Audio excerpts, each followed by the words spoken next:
오늘부터 구주 예수님의 성탄을 기다리는 대림절, 대강절 또는 강림절이 시작되겠습니다. 여러분은 성탄절 하면 떠오르는 색깔이 혹시 있으십니까? 우리 생각 속에 성탄절기를 상징하는 색깔은 화이트 앤 레드입니다. 우리는 어릴 때부터 눈 내린 화이트 크리스마스를 동경해 왔습니다. 그래서 크리스마스 카드는 대개 흰 눈에 덮인 예배당 그림이 참 많았습니다. 또 크리스마스 트리를 장식할 때 나뭇가지에 하얀 솜을 얹어서 눈이 내린 모습을 연출하기도 했습니다. 붉은색 역시 크리스마스 컬러입니다. 여기 세워놓은 트리에도 붉은 꽃과 방울이 결려 있습니다만 크리스마스 하면 붉은색 포인세티아 꽃이 먼저 떠오릅니다. 그러나 이번 성탄절기에는 색깔이 좀 바뀔 것 같습니다. 화이트 앤 레드에서 블루로 성탄절기를 상징하는 색깔이 바뀔 것 같습니다. 세상이 지금 너무 우울합니다. 올 한 해 우리는 코로나 블루 시대를 살았습니다. 다시 3차 대유행을 내다보고 있는데 우리의 마음은 블루입니다. 라이트 블루가 아니라 다크 블루입니다. 그러나 그럼에도 불구하고 성경은 우리에게 기쁜 성탄의 소식을 알려주고 있습니다. 무서워하지 말라. 보라, 내가 온 백성에게 미칠 큰 기쁨의 좋은 소식을 너희에게 전하노라. 예수님께서 나시던 밤에 들에서 양을 지키던 목자들에게 천사들이 전해준 메시지입니다. 그런데 천사들이 예수님의 탄생을 알리던 첫 번째 크리스마스 때에도 지금과 같은 블루 시대였습니다. 아니, 지금보다 훨씬 더 어둡고 암울했던 때였습니다. 이스라엘 나라 사정도 그렇고 백성의 형편도 그랬습니다. 그런 때에 천사들이 성탄의 기쁜 소식을 외친 것입니다. 교회 여러분 어떻습니까? 성탄을 기다리는 여러분의 마음이 어떻습니까? 목사님, 지금 그런 말 할 때입니까?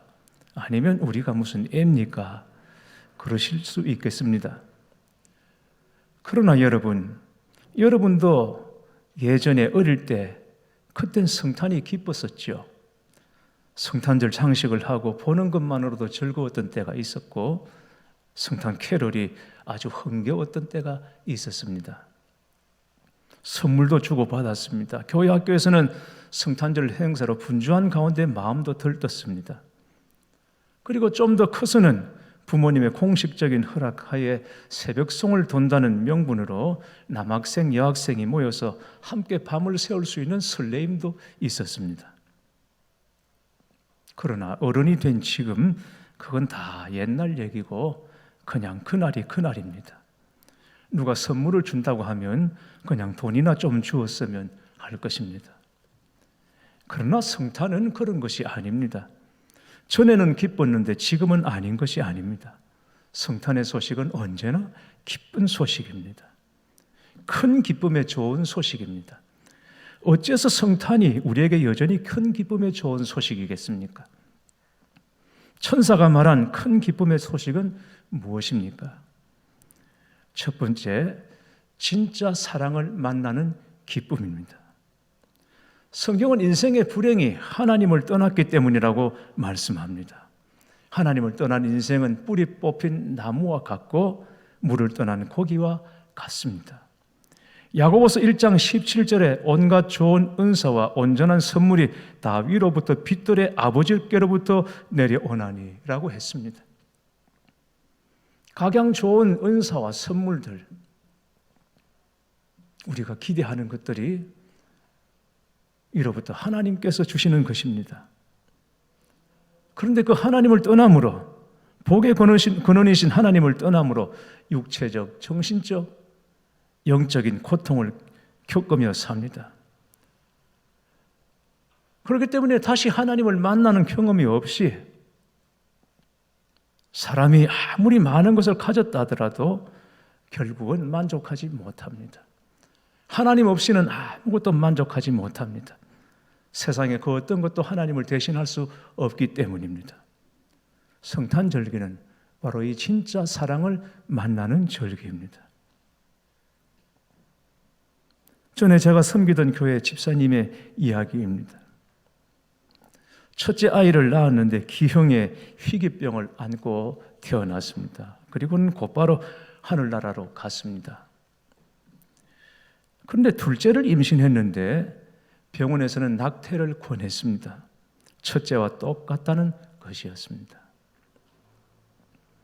그러나 집사님 마음에 하나님께서 주신 생명인데 그럴 수 없다고 믿음으로 아이를 낳았습니다. 태어나자마자 큰 심장 수술을 받았습니다. 그런데 얼마 안 있어서 아이에게 폐렴 증세가 있어서 다시 입원을 했습니다. 상태가 안 좋아서 중보기도를 요청하고 기도하는 중에 사무엘상 1장 15절 말씀이 눈에 들어왔습니다. 여호와 앞에 내 심정을 통한 것뿐이오니 라는 구절이었습니다. 여호와 앞에 내 심정을 통한 것뿐이오니, 한나가 기도한 것이죠. 이 말씀 앞에 눈이 머물렀습니다. 그런데 이상하게도 여호와 앞에 내 심정이라는 구절이 이 집사님 눈에는 여호와의 심장으로 읽혀지고 곧 그리스도의 심장으로 읽혀지더라는 것입니다. 그 순간, 맞아, 주님께서 내 아이의 심장을 이식해 주셨구나. 부작용도 없고 설령 만에 하나 데려가신다고 해도 영생이지 라는 믿음이 오더라는 것입니다. 그 순간 너무 기쁘고 그토록 마음을 눌렀던 두려움과 불안이 사라졌다고 합니다.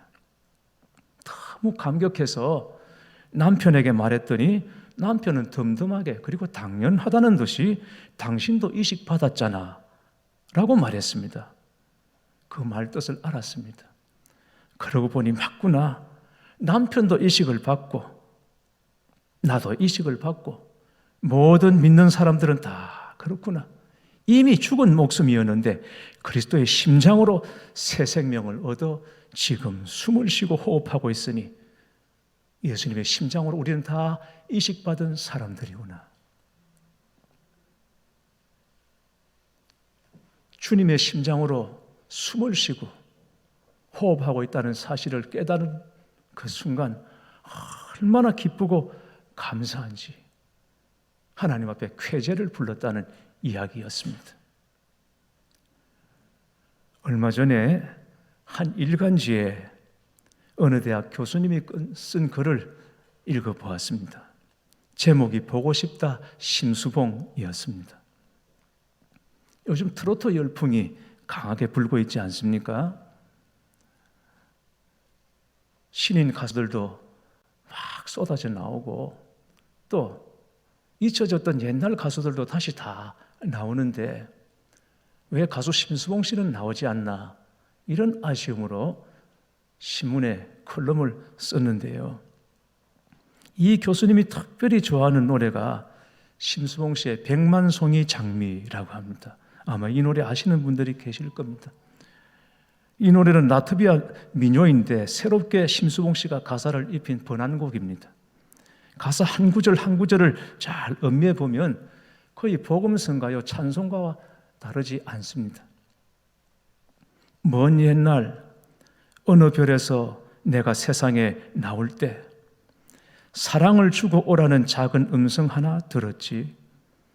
수많은 세월 흐른 뒤 자기의 생명까지 모두 다 준 피처럼 호련히 나타나는 그런 사랑 나는 알았네. 그대와 나 함께라면 더욱더 많은 꽃을 피우고 하나가 된 우리는 영원한 저 별로 돌아가리라. 우리가 온 어느 별에서 우리를 찾아와서 자신의 생명까지도 내어주는 그 진짜 사랑을 노래한 것입니다. 여러분, 심수봉 씨가 만난 그 진짜 사랑은 무엇이겠습니까? 그녀는 한 지상파 방송에 나와서 이 노래에 관해 이렇게 말했습니다. 저는 사랑은 진정한 사랑의 가치는 딱 한 곳에서 나온다고 생각합니다. 이 노래는요, 사실 그 사랑의 대표자이신 예수 그리스도의 사랑을 노래한 것입니다. 백만송이 장미를 하늘에 올려드립니다. 공중파에서 이 고백을 했습니다. 저는 이 교수님만큼 심수봉 씨를 그렇게 찾지는 않습니다만, 그러나 가끔 볼 때마다 이분은 갈수록 좋아지는구나 하는 것을 그 표정과 분위기에서 느낍니다. 한때 여러분 아시는 그 사건으로 인생을 방황했고 온갖 것에 다 기대다가 빠지지 말아야 될 것에 빠지기도 했고, 그러는데 정말 주님께서 먼저 찾아와 주셔서 불러주시고 그 사랑을 알고 그 사랑 안에 살면서 점점 좋아지는 인생, 갈수록 좋아지는 인생을 이분이 살고 있구나 하는 것을 볼 때마다 느낍니다. 이 글을 쓴 교수님이 마지막에 이렇게 정리했습니다. 심오한 인생의 의미와 그리스도의 사랑을 아름다운 은유에 담아 노래한 심수봉의 노래가 참 그립다. 보고 싶네요, 심수봉 권사님. 그랬습니다. 사실 우리의 고통은 대부분 사람 때문입니다. 밉고 서운하고 고통스럽고 상처받는 문제가 다 사람 때문입니다. 그러나 예수님은 하나님이시지만 죄인인 사람이 되기를 주저하지 않으셨습니다. 죄인 중에 괴수여 가장 악질과 같은 나에게 들어오시기를 주님은 조금도 망설이지 않으셨습니다. 이 큰 사랑을 우리가 만나는 것입니다. 이 사랑을 깨달은 사람은 무엇보다도 자기 자신을 사랑하게 됩니다. 그리고 다른 사람도 사랑하게 되고 심지어 죄인까지도 용납하게 되는 것입니다. 여러분, 이 얼마나 기쁜 일입니까? 이런 기적이 또 어디에 있겠습니까? 둘째, 약한 것도 감사하게 되는 기쁨입니다. 예수님은 가난한 요셉과 마리아에게 나셨습니다. 이것이 얼마나 우리에게 큰 위로와 기쁨이 되는지 모릅니다. 사실 우리는 모두에게 다 마구간 같은 것이 다 있습니다. 다 형편이 다를 뿐이고 설명하자면 이야기가 다를 뿐이지만 우리 속에는 다 마구간이 있습니다. 우리는 그걸 부끄러워하고 할 수만 있다면 감추고 숨기고 싶어 합니다. 그런데 주님께서는 우리가 감추고 싶은 것, 숨기고 싶은 바로 그 마구간으로 우리를 찾아와 주시고 그 안에 좌정해 주신다는 것이죠. 우리의 못나고 우리의 부끄러운 부분, 바로 거기에 주님이 찾아와 주시는 것입니다. 주님은 우리가 얼마나 죄인인지 아시면서도 우리에게 오셔서 우리와 하나가 되셨습니다.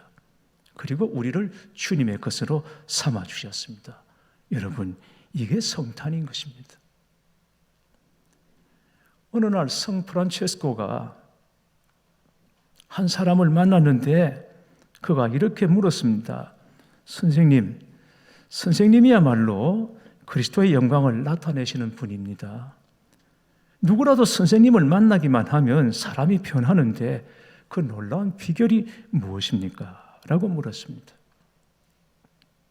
그러자 프란체스코가 대답했습니다. 전능하신 하나님은 어느 날 이 지구상에 살고 있는 많은 사람들을 바라보셨습니다. 그리고 많고 많은 사람 가운데 이 땅에서 가장 연약하고 가장 무지하며 가장 미련한 한 사람을 보기 시작하셨습니다. 그리고 하나님은 이렇게 말씀하셨습니다. 그렇다, 저 사람이다. 저 사람을 통해서 내 강함과 지혜로움과 아름다움과 능력을 나타내리라. 그것이 하나님이 나를 선택하신 이유의 전부입니다. 라고 말했습니다. 하나님의 선택 기준은 사람의 선택 기준과 다릅니다. 세상적인 조건이 구비되지 않은 사람이 하나님의 놀라운 일을 감당했다면 사람들은 그를 통해서 역사하시는 하나님을 보게 되겠죠. 그래서 사도 바울은 고린도전서 2장 28절 29절에 이렇게 말합니다. 하나님께서 세상에 천한 것들과 멸시받는 것들과 없는 것들을 택하사 있는 것들을 폐하려 하시나니 이는 아무 육체라도 하나님 앞에서 자랑하지 못하게 하려 하심이라 그랬습니다. 우리는 모두 다 적어도 한 가지 이상씩은 약점을 가지고 있습니다. 몸이 약점이든지 성격이 약점이든지 내 가정이 약점이든지 완벽한 사람은 아무도 우리 중에 없습니다. 우리는 그 약점을 부정하고 싶어 합니다. 그리고 때로는 남을 탓하기도 하고 변명을 하고 없애보려고 노력하고 믿는 이들이라면 이것을 위해 기도합니다. 그러나 하나님은 우리의 약함에 대해 다른 생각을 가지고 계시는 것 같습니다. 앞에 말씀드린 것처럼 우리의 약함은 복이 없어서가 아니라 하나님의 능력을 보여주기 위한 도구요 통로로 하나님께서는 쓰시기를 기뻐하신다는 것입니다. 성경을 보면 하나님께 쓰임받았던 사람들, 믿음의 사람들, 우리가 대단하다, 위대하다라고 말하는 사람들을 여러분 보십시오. 지금 그들과 우리 나란히 서 있다면 그들에게 우리가 주눅들 일도 있고 위축될 일도 있겠지만 그러나 따지고 보면 50보 100보요. 그 나물의 그 밥 그런 수준일 겁니다. 모세는 온유하기가 대단했던 사람이었는데 혈기로 넘어진 사람 아닙니까? 아브라함은 자기 아내조차 지키지 못한 사람이었습니다. 베드로는 또 어떻습니까? 충동적인 기질 때문에 늘 문제, 말썽을 일으키는 사람이었습니다. 다 약점이 있습니다. 우리에게도 그렇습니다. 있다면 우리는 그들보다 좀 더 많이 가졌을 뿐이겠죠. 그런데 하나님께서는 그런 사람들을 들어 쓰십니다. 불완전한 사람들을 들어 쓰셔서 결국은 하나님의 일을 이루어내시는 것입니다. 그들이 대단한 사람이 아니라 그 약한 곳에 주님이 들어가셔서 주님이 역사하심으로 하나님을 나타내신 것이죠. 살다 보면 우리가 다 경험하지 않습니까? 내 잘난 부분, 자랑거리가 때로는 우리를 얼마나 실망시키고 좌절하게 하는지, 가문이나 학력이나 인물이나 재산이나 건강 믿을 것이 하나도 없지 않습니까? 여러분? 아무것도 믿을 것이 없습니다. 그러나 나의 연약하고 못난 부분, 그래서 아무것도 기대를 갖지 못했는데 그게 나중에 간증거리가 되고 자랑거리가 되는 것, 이게 바로 하나님께서 일하시는 방법인 것이죠. 하나님의 은총이 거기 임하기만 하면 되는 것입니다. 예수님께서는 복음서에 겨자씨 비유를 말씀하셨습니다. 겨자씨 가장 작은 것. 이스라엘 사람들은 가장 작은 걸 말할 때 겨자씨를 말합니다. 그런데 그 겨자씨가 자라서 나물이 되고 나물보다 커져서 나무가 되며 새들이 날아와서 깃들인다, 날아와서 노래를 한다, 이런 말씀이 있거든요. 근데 여러분, 모든 겨자씨가 다 나무가 되는 건 아니에요. 겨자씨를 뿌리거나 심기만 하면 다 나무가 되는 것이 아닙니다. 그 비유에서, 겨자씨 비유에서 주님께서 말씀하신 것은 주 안에 있는 겨자씨를 말하는 것입니다. 아무리 작은 겨자씨라도 눈에도 잘 안 보이고 셀 수 없는 그런 크기라 할지라도 주 안에 있으면 나물처럼 싹이 났다가 나중에 나무가 되어서 새들이 날아와서 깃들이는 역사가 있습니다. 그 작은 부분에 주님이 들어오시면, 은총이 임하시면 그렇다는 것입니다. 그러므로 사랑하는 교회 여러분, 성탄의 축복을 여러분이 진정 누리기 원하신다면 여러분의 마구간을 열어놓으시기를 바랍니다. 주님 안에서 부끄러움도 부끄러움은 아니고 주님 안에서는 열등감도 열등감이 아닌 것입니다. 예전에는 감추고 숨겨도 불안했는데 그러나 주 안에 있으면 열어놓아도 당당한 것입니다. 이것이 곧 성탄의 기쁨인 것입니다. 여러분에게 이 은혜가 있으시기를 축원합니다. 세 번째는 어떤 어려운 처지에서도 담대해지는 기쁨입니다. 전에는 염려와 불안과 두려움이 우리를 사로잡고 우리를 막 끌고 갔죠. 가족들도 있고 주변의 동료들도 있고 사람들이 많음에도 불구하고 때로는 늘 혼자인 것 같은 외로움도 느끼고 고독함도 느끼고 답답함도 느낍니다. 그래서 우리는 다 고아처럼 살았습니다. 그러나 주님께서 뭐라고 말씀하십니까? 내가 너희를 고아처럼 버려두지 않는다고 우리 가운데 오신 주님께서 말씀하시지 않습니까? 사람들이 많은 가운데서도 늘 주변에 사람들이 북적이는데도 여러분 마음이 고독하고 외롭고 꼭 빈들에 혼자 있는 것 같은 그런 마음을 느낄 때가 얼마나 많습니까? 심지어 이 예배당에 나와서도 여러 사람들과 함께 예배드리고 만났음에도 불구하고 돌아갈 때는 꼭 빈들로 가는 것 같은 그런 심정이 들 때가 여러분 얼마나 많습니까? 그러나 이 성탄을 통해서 메시지를 통해서 우리가 깨닫는 것이 무엇입니까? 주님이 언제나 함께 하신다라는 것입니다. 나와 함께 하시고 우리와 함께 하신다. 이게 곧 임마누엘인 것입니다. 이것을 믿으면 담대해집니다. 이 믿음이 생기니까 기쁜 것입니다. 한 초등학교 국어 시간에 맞춤법, 틀린 데를 맞추는 맞춤법 문제가 나왔는데 여러분 한번 문제를 보십시오. 음식이 참 맛있겠다. 혼자 먹어야지. 이 문제가 나와서 틀린 부분을 고치라 그랬습니다. 여러분 어떻게 고쳐야 됩니까? 여러분 생각에 어디가 틀렸습니까? 네? 맞자? 네. 그러면 저 맞자를 어떻게 고쳐야 됩니까? 시옷으로 고쳐야 됩니까? 네. 정답을 확인해 보십시오. 2번. 네. 맞죠? 저렇게 고쳐야 맞는 거죠. 대부분의 아이들이 티읕을 시옷으로 고쳤습니다. 정답을 썼습니다. 한 아이가 이렇게 고쳤습니다. 3번을 보십시오. 음식이 참 맛있겠다. 같이 먹어야지. 티읕은 그대로 두고 밑에 혼자를 같이로 고쳤습니다. 이 아이는 틀렸죠. 앞에 티읕을 시옷으로 고친 아이들은 정답인데 이 아이는 혼자 틀렸습니다. 맞는 부분을 틀리게 고쳤습니다. 그런데 여러분, 이 아이가 어떤 아이인지 궁금하지 않나요, 여러분? 이 아이의 마음이 어떤 마음인지 궁금하지 않습니까? 맛있겠다, 맛없겠다는 지금 중요한 게 아니고 혼자가 아니라 같이라는 것입니다. 같이 먹어야지, 같이 먹어야지. 나 혼자가 아니라 예수님이 나와 함께 같이 계신다. 이게 임마누엘인 것입니다. 먹든지 굶든지 있든지 없든지 좋든지 나쁘든지 몸이 건강하든지 몸이 약하든지 예수님과 함께라는 것. 여러분이 임마누엘인 것입니다. 이게 우리에게 진정한 기쁨이 되는 것이죠. 초대교회 그리스도인들이 로마 제국의 그 무서운 박해 속에서 누가 그 살아남으리라고 감히 짐작을 했겠습니까? 아무도 살아남으리라고 생각을 못했습니다.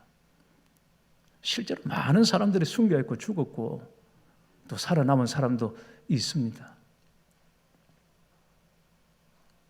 그런데 중요한 것은 그 무서운 박해 속에서 그 그리스도인들, 초대교회 로마에 살던 그 그리스도인들은 한 줌에 불과한 사람들이었습니다. 한 줌에 불과한 사람들. 로마의 그 지배자들, 무서운 힘 앞에 한 줌에 불과한 사람들.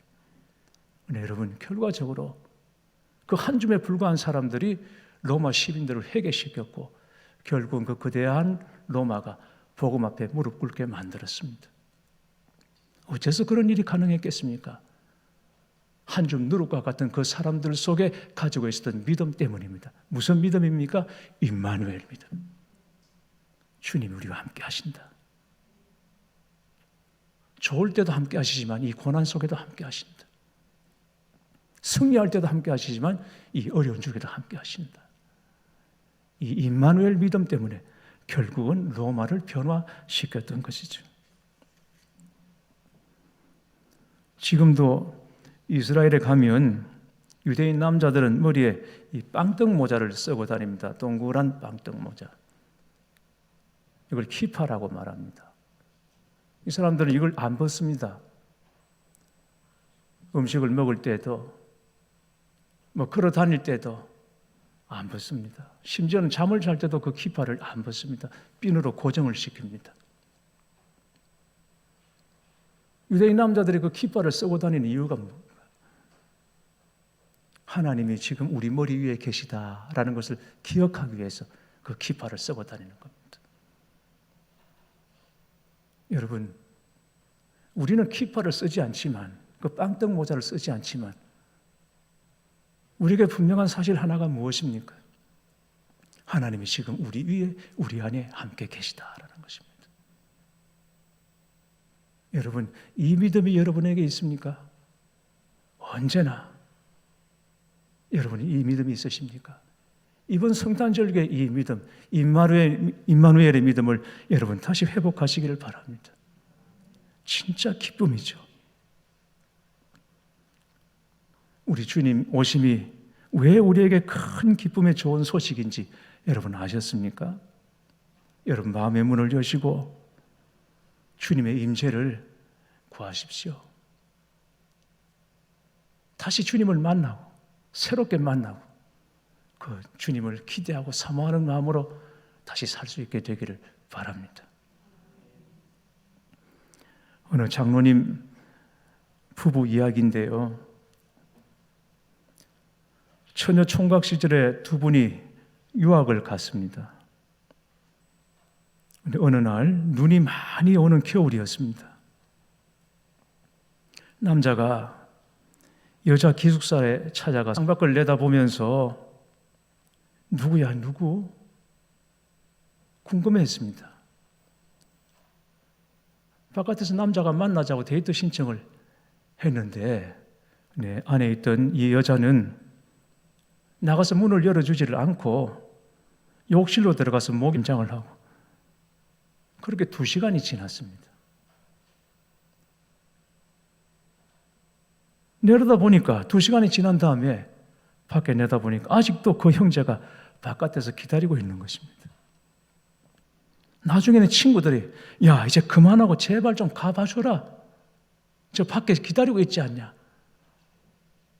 좀 가봐줘라.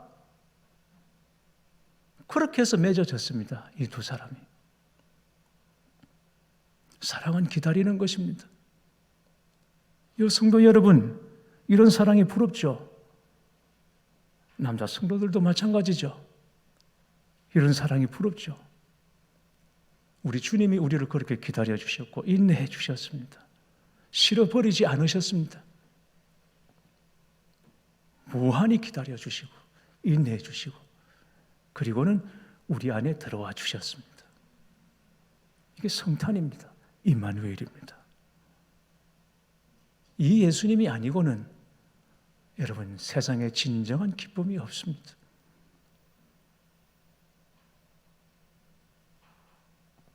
세상은 우리를 우울하게 할 뿐 아니라 포비아, 공포로 우리를 몰아가고 있습니다. 그럼에도 불구하고 그런 중에도 우리가 기뻐할 수 있는 단 하나 이유는 예수님뿐인 줄 믿으시기 바랍니다. 요한복음 15장 11절에 내가 이것을 너희에게 이름은 내 기쁨이 너희 안에 있어 너희 기쁨을 충만하게 하려 함이라. 예수님이 곧 기쁨이십니다. 내 기쁨이 너희 안에 있어 너희 기쁨을 충만하게 하려 함이라. 이 일을 위해서 주님께서 오셨습니다. 진정한 상황과 여건과 형편에 관계없이 영원한 기쁨의 근원이 되시는 그 주님으로 인하여 기뻐하시고 즐거워하시는 절기 맞으시기를 바랍니다. 예수님과 함께하는 것, 이게 진짜 행복 아니겠습니까, 여러분? 이 행복이 주님을 사모하고 기다리는 여러분의 심령 위에 그리고 여러분의 가정 안에 충만하시기를 주님의 이름으로 축원합니다.